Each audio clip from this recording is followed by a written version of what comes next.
mais aussi dama lay jox beneen exemple boo xam ne dafay wane impact bi nga xam ni notation yi noonu da koy mën am ci dëkk. Gis nga ni bi le PM waxee dimanche ba pare dañu xëy lundi beeg mardi bi Bloomberg bind que ni les eurobonds du Sénégal dafa wàcc. Pour nga apprécier wàcc boobu noonu eurobond du Sénégal da ngay apprécier lu ñu woowee des SPID SPREED. Bu ñuy wax SPID mën nañ ko considérer comme étant des décotes maanaam boo déggee ñu naan décote maanaam anticipation yi par rapport au taux de base et au taux réel mën na am différence.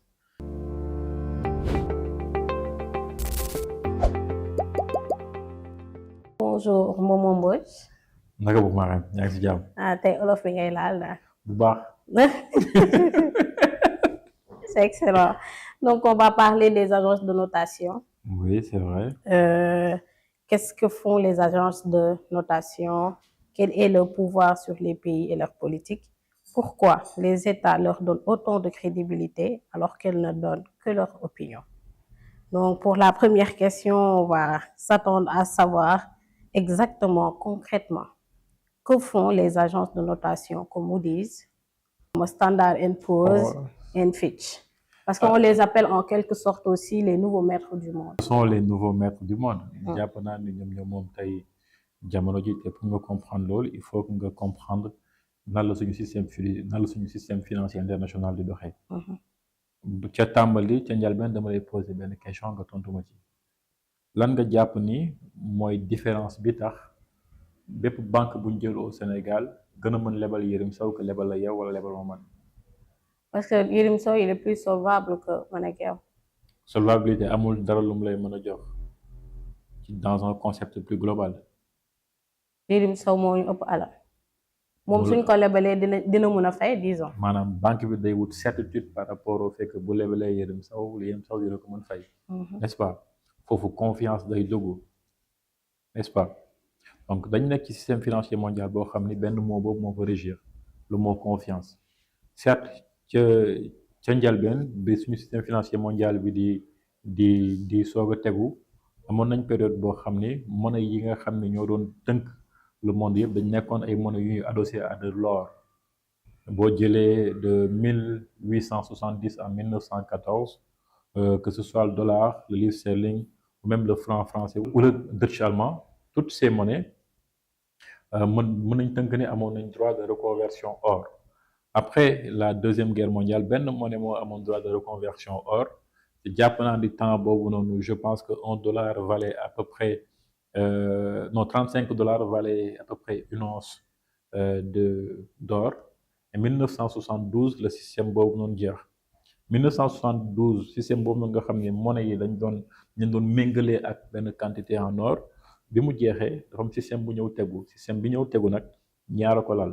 bi si njëkk mooy la confiance bi nga xam ne dañ koy am ci bout de papier bi nga xam ne moom la ñu utiliser ñun ñëpp au-delà de ça nga am beneen deuxième point boo xam ne dañ koy accoler aussi aux politiques économiques parce que même booy am confiance ci dëkk dafay am benn développement économique bi ngay gis bi dëkk bi di impulser bu la war a mën a jox confiance par rapport à ça donc boo comprendre que ni la confiance mooy nekk liy régir le système financier mondial dafay yomb trop nga comprendre le fait que ni muy un américain nekk un asiatique ou un européen bu naree jël xaalisam di ko lebal gouvernement bu mel ni Sénégal du ko def à l'aveugle il faut que moom mu am ci lu mu sukkandiku pour jàpp ni bu lebalee xaalis l'État du Sénégal dina mën jotaat ci xaalisam jotaat aussi ci intérêt bi nga xam ni daf koy xaar donc muy Standard & Poor's di Moody's wala di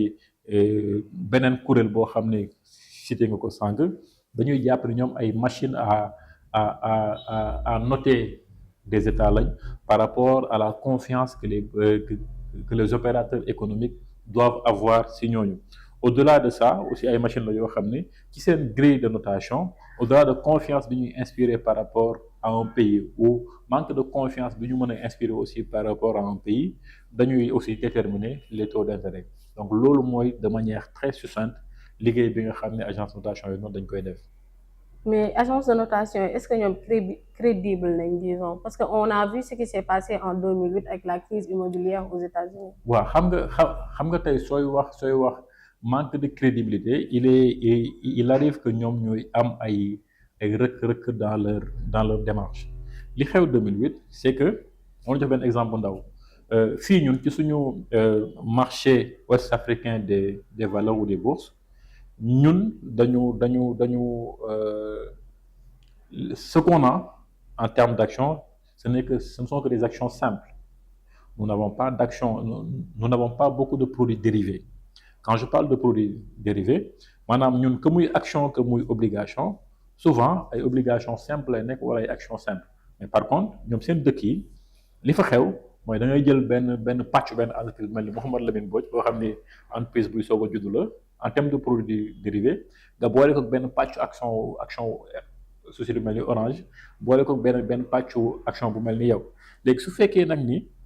pàccu orange bi dafa néew lool ñaar ñee bu ñu xalangoo rek dañuy yóbbaale boobu action parce que en termes de retour sur investissement ou bien en termes de rentabilité la rentabilité d'un tel produit ne se justifie pas donc ci loolu ci la ñu amee la crise des subprimes boo déggee ñu naan subprime ay produits dérivés lañu comme ni ma la ko expliqué nii léegi ñoom ils ont failli à la notation de ces produits sànq yëpp je pense que fàttali naa que ne au-delà du fait de noter des états wala sax waxuma ko dañuy noter aussi ay produits des entreprises wala ñu noter ay entreprises donc ñoom ci notation subprime yooyu noonu nga xam ne ñoom dañ ko noté woon triple A moo nekk la base la plus haute en termes de confiance ils ont failli léegi bi ñu failliree on a vu que le système s'est effondré éventuellement ba ñoom ñu daan leen ci donc ils peuvent avoir des impairs comme beaucoup d'organisations mais ils sont quand même crédibles.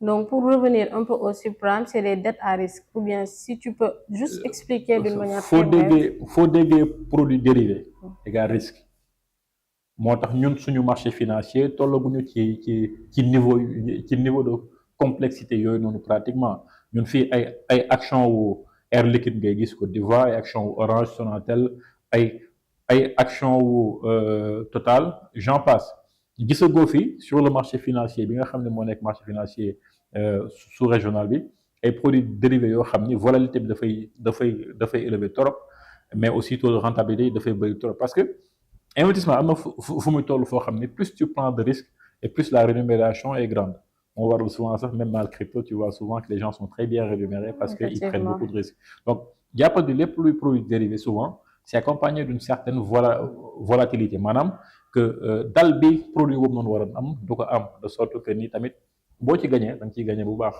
Mais qu'est-ce qu'elle note exactement? li ñuy noté bëri nañu li ñuy noté carrément bëri nañ quand je dis que li ñuy noté bëri nañ mën nañ jàpp ni agence de notation yoon dañuy noté d'abord le poids économique du pays xool ndax PIB ndax dëkk bi am na croissance ndax PIB bi normal la ndax aussi PIB bi bànqaas yi côté bànqaas yi produire la croissance nekk na ndax dëkk bi am na lu ñu woowee une économie diversifiée maanaam mu bañ nekk économie boo xam ne ci benn bànqaas kese lay lalu pour produire croissance am au-delà de ça dañuy caytu aussi éventuellement les positions extérieures du pays maanaam xool en termes de dette extérieure fan la dëkk bi toll xool niveau d'endettement wu dëkk bi xool aussi taux d'inflation xool niveau de stabilité du pays pour bu ñu xoolee poñ yooyu noonu yëpp ak yeneen poñ lu ñuy génnee ñaar la maanaam le taux d'intérêt auquel ce pays est sujet à carrément emprunter mais aussi le niveau de confiance bi nga xam ne les bailleurs internationaux dañ ko war a am. Mais pourquoi note yooyu importante ci économie dëkk ci confiance investisseur. moom laa lay wax ni xam nga tey un américain buy ñëw au Sénégal di investir xamul Sénégal xamul dara lu fi xew donc kooku tey buy jël xaalisam di ko def ci benn eurobond au Sénégal da koy teg sur certaines logiques qui pourraient faire que ni moom mu am la possibilité de regagner son argent donc kooku moom dafay soxla benn cadrage bu koy wan ne ko voilà dëkk sàngam amaana boo fa investir sa xaalis dina ñëwaat ci date sàngam ainsi de suite donc dafay important trop ci kuréel yooyu noonu notation bi demee noonu mais aussi dama la jox beneen exemple boo xam ne dafay wane impact bi nga xam ni notation yi noonu da koy mën am ci dëkk gis nga ni bi le PM waxee dimanche ba pare dañu xëy lundi beeg mardi bi Bloomberg bind que ni les eurobonds du Sénégal dafa wàcc. Pour nga apprécier wàcc boobu noonu eurobond du Sénégal da ngay apprécier lu ñu woowee des SPID SPREED. Bu ñuy wax SPID mën nañ ko considérer comme étant des décotes maanaam boo déggee ñu naan décote maanaam anticipation yi par rapport au taux de base et au taux réel mën na am différence léegi ñuy am ay seuil critique yoo xam ni waruñu ko dépasser. Gis ngeen ni ñuy wax ni Mozambique ak pratiquement Gabon nekk nañ dëkk yoo xam ne seen ay taux xawoon na élevé. Mozambique mu ngi woon ci 935 mais tey Sénégal tey mu ngi ci 1077 dimas point. Ça veut dire que tey le SPID du Sénégal est de 10%. boo déggee ñu naan 10% maanaam tey mooy investisseurs yi nga xam ne tey dañuy jëndaat sur le marché secondaire dañuy demander ay taux de couverture d'au moins 10% supplémentaires par rapport au taux qui avait été émis. xam nga kon loolu baaxul. Mais au-delà de ça bu ñuy négocier pratiquement les bons d'émission dañuy négocier les bons wàññi ko 40 wala 60% par rapport à la valeur d'émission par rapport à la valeur d'émission. Donc tey ñoom bu ñuy jënd c'est-à-dire que kiy jaay dafay jaay à perte te kiy jënd moom dafay jënd sans pour autant avoir assez de foi sur le fait que loolu muy jënd mën a nekk lu rentable pour moom. Donc loolu musiba lay nekk ci dëkk boo xam ne dañ la considérer comme étant dëkk boo xam ne tey c'est SPID élevé na loolu parce que dafay dawloo ñi nga xam ne éventuellement ñoo lay mën a leb parce que même boo demee jéemati leb sur ce marché yaakaar naa ni doo gis kenn ku ñëw di xool say eurobond. Donc si tu donnes l'exemple du Mozambique et du Gabon en résumé loolu mooy Sénégal position bi mu nekk nii dina am problème wala du mën a fay ay dettes. am na problème présentement non yeggaguñu ci niveau wu ñàkk mën a fay dettes. Yaakaar naa ni Ghana moo fi yeggoon en 2022 sur une position de ne pas pouvoir payer ses dettes bi le SPID ghanéen avait atteint 3000 points. Ci loolu yaakaar naa ni le gouvernement ghanéen a pris d'énormes mesures pour que situation boobu noonu mën a changer.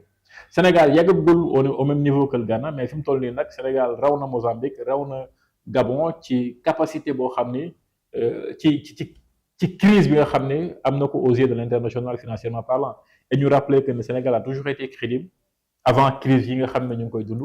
maa ngi lay fàttali la dernière fois que le Sénégal et le Rwanda étaient les deux seuls pays d'Afrique à avoir accès à ce marché des eurobonds sans être pétrolier. Effectivement lu may laajte aussi mooy par rapport ak suñu ressources naturelles yi ñu am. loolu mënul nekk garantie auprès des créanciers internationaux. Bon mën nañ ko xool mën nañ xool ni le Sénégal dafa nekk dëkk boo xam ne dafa am ay ressources naturelles. Le Sénégal nekk na dëkk boo xam ne pendant pratiquement une décennie le taux de croissance était de 5%. mën nañ xool yooyu pour apprécier éventuellement le fait de pouvoir trouver des solutions mais mënuñu ko xool actuellement à l'heure actuelle où nous sommes en train de parler pour ne pas être en crise parce que il faut que comprendre un peu celui qui agit sur les marchés financiers ou celui qui investit sur les marchés financiers moom nu muy xalaatee wala nu muy agiré kooku dafay bëgg lu wóor. dafay bëgg loo xam ne moom bu defee plan am ne moom dama jël ay obligations à pratiquement court terme moom bëgg na bu échéance boobu noonu jotee ñu mën ko fay xaalisam. Par contre exploiter pétrole joxu la possibilité nga xam ni ci court terme boobu noonu mën nañ la fay sa xaalis tey ñu ngi wax ni le service de la dette du pays d'ici 2026 va atteindre 15 000 milliards. Donc bu fekkee ni Sénégal dafa nar a fay 15 000 milliards ça veut dire qu'en termes d'échéance engagement yi nga xam ne jël na ko pour à court terme du ko mën a fay. Il faudra qu'on trouve des solutions. Il y a un problème aussi par rapport aux agences de notation. On voit que c'est des agences de notation américaines. Est-ce que dinañ joxe les ratios ou bien les indices qui sont conformes aux pays africains comme le Sénégal? Parce qu'on a vu aussi une agence de notation dernièrement exactement en Côte d'Ivoire. Bon, c'est des initiatives qu'on va encourager, quoi qu'on puisse dire. Initiative avoir des agences de notation en Afrique. Mais pour moi, le capital, fi mu féetee kooku mooy ëpp légitimité pour def yenn yi. Tey yow booy dem à la banque je pense que banque bi dafay basé moom sur les analyses de ces ratios de certains ratios de sécurité yoo xam ne moom da ko mën am pour mën jox la xaalis banque bi du basé aussi yow li nga ko mën a wax donc mën nañ encourager éventuellement ce genre d'initiative mais bon il faut comprendre que quand on est en position de faiblesse on est en position de faiblesse. Mais est-ce que am na aussi ay kuréel yu nekk derrière ces agences de notation là pour au cas où s'il y a des erreurs ou bien par exemple Sénégal comme wàññi nañ notam est-ce que Sénégal par exemple am na pouvoir de contester notation dernièrement est-ce que derrière ces agences de notation là il y a un système de régulation? Bon, ce qui s'est passé, c'est l'exemple de M. Desang, Mondala Djohat, l'exemple de 2008, lorsque la Fed a carrément sanctionné ces agences. Il y a eu des dossiers qui ont atterri à la justice. Ay procès am si ñu daan leen xaalis bu bëri ay milliards yu bëri en termes euh, de dollars. Mais pour nos petits pays, li ñu mën mooy contester scientifiquement parlant ou contester rigoureusement parlant. Mais contestation yooyu noonu tamit quoi qu'on puisse dire. Souvent gars yooyu chiffres yi ñuy génne c'est des chiffres yoo xam ne dañ koy jëlee ci barème nationaux yi maanaam nekkul ay chiffres yoo xam ne dañ koy salfaañee torop c'est toujours très proche de ce qu'il y a réellement. Maintenant il y a des facteurs qu'on peut éventuellement considérer comme étant des points positifs et que ñoom à partir de leur lecture extérieure ñu jàpp ni appréciation bi ñu def ci point boobu noonu dafa xaw a exagéré ou pas par exemple sànq bi ma lay limal poñ yi nga xam ne ñoom dañ koy seet le quatrième point a trait à la stabilité politique au-delà de la stabilité monétaire mais la stabilité politique Bloomfield par exemple mën na dans son historique ou bien dans son cadrage d'analyse voir que le Sénégal a toujours été un pays très stable en Afrique de l'Ouest que le Sénégal n'a jamais connu de coup d'État et tout ce qui s'ensuit et donner une certaine note appréciable pour le Sénégal. C'est très bien, ça peut contribuer au fait de poser un débat par rapport au fait que les jóge extérieur di la imposer leen mais ça ne peut aller je pense pas que ça puisse aller au-delà de ces caractères parce que lorsqu'il s'agit juste de parler d'agrégats économiques, ils ont les mêmes chiffres que toi, ils calculent sur la base de ces mêmes chiffres, donc porter une contestation sur ça pour moi day xaw a gauche. Oui, mais par rapport ak suñu dette bi à cause de déclassement je reviens sur ça qu'est-ce que cela veut dire genre suñ ko waree traduire déclassé nañ suñu note bi ndax ça va nous permettre à rembourser notre dette à court ou à long terme ou pas. da lay permettre dafay teg comme conséquence sànq maa ngi la koy wax maa ngi la naan quand le SPRIT atteint 10% ñiy jëndaat sur le marché secondaire supposément tey emprunt obligataire bi ñu def au Sénégal fan yi passé ñu emprunté ko je pense les coupons faisaient 10 000 ou 5 000 francs maanaam ñooy la yow 10 000 francs boo jot da nga ciy am 6% à échéance échue yaa may dégg yow 10 000 francs nga jëndee nga xam ne yow kayitu dette bii nii état jox la parce que obligation loolu la kayitu bor bi la état jox yaa ngi ko jëndee ñaari junni si ñaari junni yi buñ koy rémunérer à 7% maanaam da ngay am 700 francs d'intérêt si ñaari junni bu nekk fii ak dette bi di jeex principal bi ñu soo ko remboursé maanaam léegi yow nga dem ba benn instant ci marché secondaire bi yow nga ne da ngay jaayaat obligation boobu nga xam ne yow 10 000 francs nga ko jëndee léegi nga ñëw di ma ko jaay man la man ni ci diir bi nga ko téewee gis naa ne le SPRIT du Sénégal yegg na à 10%. Ça veut dire que en termes d'anticipation man li nga xalaatoon ak les taux réels bokkul déjà man pour me couvrir man il me faut déjà beneen 10% de plus te 10% de plus boobu état amu ko ba koy joxe asawla yow mi jënd obligation bi amoo ko ba koy joxe parce que état moom buy émettre dafay émettre une valeur nominale des obligations émettre aussi un taux d'intérêt boo xam ni moom lay fay donc nu ñuy dañuy mujjee sur le fait que man demal naa la donc li ma mën mooy valeur nominale bi nga xamee ne yow 10 000 francs nga ko jëndee man 6 000 laa ko jëndee wala man la valeur nominale bi nga xam ne yow 10 000 francs nga ko jëndee man 4 000 francs laa ko jëndee xam nga su boobaa yow da ngay perte donc yow puisque yow da ngay accuser perte bu état du Sénégal di emprunter sur le marché obligataire dafa xam daal. waaw mais parce que da ngaa ñii seen affaire wóoru. waaw mais loolu est-ce que c'est pas sur le court terme est-ce que sur le long terme affaire yi mënul changer. non sur le long terme pour que affaire yi changer il faudra nga génn ci guuta bi nga nekk. mais nan la ñuy def ba génn ci guuta boobu. waaw c'est ça la question qu'il fallait poser mën nañ la jox exemple pratiquement Ghana exemple du Ghana li mu njëkk a def mooy jubóog FMI dans un premier temps li Sénégalais yi te juróom FMI tamit est-ce que du compliqué parce que FMI dafa am ay conditions yu mu teg. xaar ma yegale li gën a def bi ñu attendé ñoom speed de carrément 3000 points li njëkk a def moo jubóog FMI bi ñu jubóog FMI ba pare ils sont allés renégocier la dette interne dans un premier temps maanaam bor bi nga xam ni seen entrepreneur yi nekk biir gën a lañ ko amel dañu wax écoutez échéance bi temps la woon dañuy bëgg a poussaat échéance bi renégocier amaana taux yi pour que charge de la dette bi mën wàcc bi ñu jógee ci loolu aussi discuter nañ d'un plan de décaissement avec les FMI qui a été validé et qui a été très bien poñ bi ci mujj mooy poñ bi nga xam ne dafa concerné woon les investisseurs privés maanaam mooy euro obligataires yi bi ñu demee si ñooñu jot nañoo waxtaan puisque FMI d'accordoon na puisque aussi dette interne bi am nañ un nouveau plan d'épongement de la dette interne par une renégociation de la dette ou bien un rééchelonnement de la dette bi ñu jógee ci loolu bi ñu demee signaler tegal leen ñaari poñ yooyu maanaam FMI mais aussi rééchelonnement de la dette ou bien renégociation de la dette mais tegal leen aussi un fait c'est-à-dire l'augmentation bien sûr de recettes au Ghana mais aussi la baisse de certaines charges ñu gis ni carrément en termes de solvabilité peut-être il y aura encore des encours de liquidité assez importants pour le Ghana ñoom tamit dañoo mujj d'accord ci poussaat le principal réaction li nga xam ne Ghana amee lañ ko ci en termes de l'obligation moo tax dama wax ni 2022 la on est aujourd'hui en 2025 et le Ghana est en train de s'en sortir.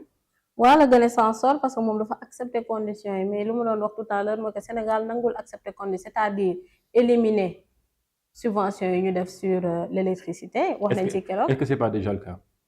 Je ne sais pas. J'ai lu nulle part que dañuy éliminer jéemal xool gouvernement bi ñaata la amee Sénélec en termes de subventions non versées. Je pense qu'en 2025 c'était plus de 100 milliards qui n'a pas été versé. 2024 il y a une grande partie de la subvention qui n'a pas été versée gisoo ni woyofal temps daa diis gisoo loolu. waaw dafa yàgg diis woyofal façon ça a toujours été diis. Je pense que boo gëstoo tuuti di nga xam ne bon c'est pas un débat politique hein, je le répète. non en fait man mais li ngay wax nii fayuñu ko parce que dañ ko mënul fay wala fayuñu ko parce que choix da bañ a fay la. non fayuñu ko parce que xaalis feneen la war a dem parce que xaalis actuellement mënoo fay mais subvention yi noonu quoi qu'on puisse dire pour man wàññi nañ ko bu baax te ñu ngi ci di ko wàññi yaakaar naa ne Edouard Gamayel xaw ma bi muy jógee fan yi passé loolu la wax. mais wàññi ko tamit tanewul éliminer ko parce que instant yi suñu éliminer subvention sur l'électricité dina gën a tardé Woyofal bi waxuma la 10 sax dina ëpp. mais même l'actuel gouvernement est d'accord sur ça ñoom il parle de ciblage c'est-à-dire aujourd'hui nee nañ bu ñu dindee subvention ci carburant bi supposément ils vont procéder par ciblage mais man nag ciblage bi na lañ koy defee c'est ça ma grande question est-ce que man dama ñëw à la pompe ñu ne ma yow doo jëndee le prix social parce que tu ressens pas une personne qui rentre dans ce cadre social je sais pas ou est-ce que il va falloir qu'on se clochardise pour pouvoir jouir de ces prix sociaux c'est ça la grande question qu'il faudra poser comment est-ce qu'ils vont faire pour mais Woyofal tamit seen subvention du par ciblage parce que par rapport ak kilowatt yi ki am lii nii bokkul ak kii fay lii nii c'est quasiment la même technique. Il y a le kilowatt industriel qui est différent du prix du kilowatt domestique au-delà de ça c'est vrai on peut considérer que même les fourchettes de prix qui ont été mises soit des fourchettes de prix qui servent à dissocier les Sénégalais. Par exemple, celui qui consomme plus de 250 kW ou 300 kW, c'est vrai, bon bu jàllee ci deuxième tranche mooy gën a cher. Effectivement. Ça loolu ñu ngi xalaat peut-être que ñenn ñi dañuy utiliser yenn matériaux yi seen kër ñenn ñi duñ ko mën a utiliser mais ça ci Woyofal la mais ici c'est des prix à la pompe maanaam man ma dawal sama oto dañuy xool ne oto bi dafa rafet boobu dafa ñaaw pour. kalandoo nga yor wala benn jeep.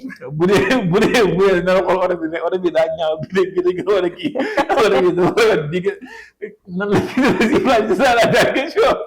bon man nu ma économiste c'est pas la réponse mais on attend de voir peut-être ici là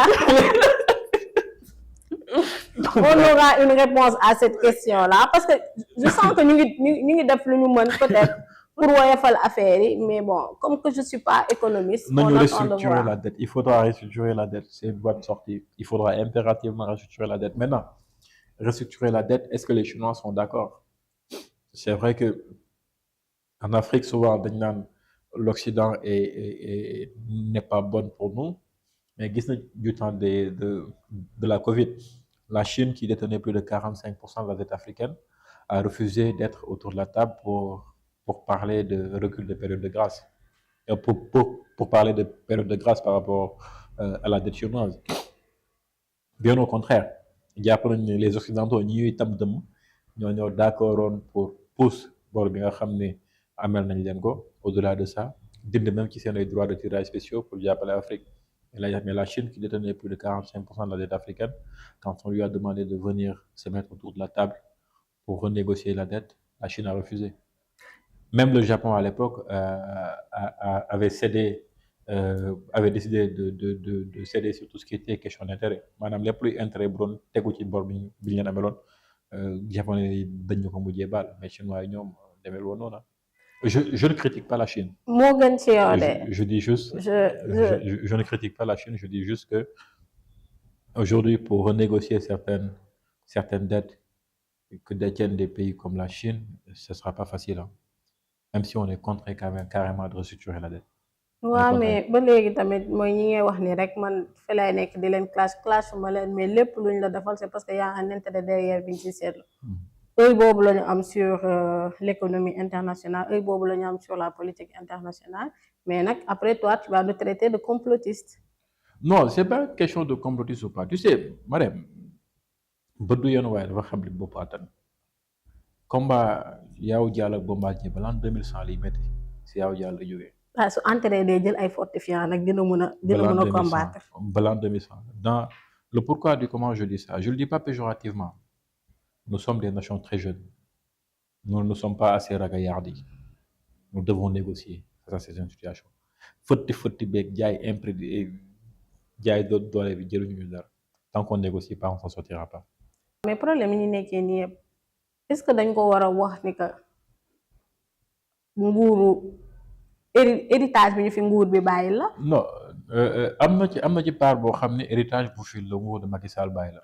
Quand je dis ça, je te raconte une anecdote. Comme à chaque fois boo ñëwee man la ma damay rek saa boo ñëwee tey bii tamit dama la koy may. Dama toog ak un ancien directeur de Petrosen.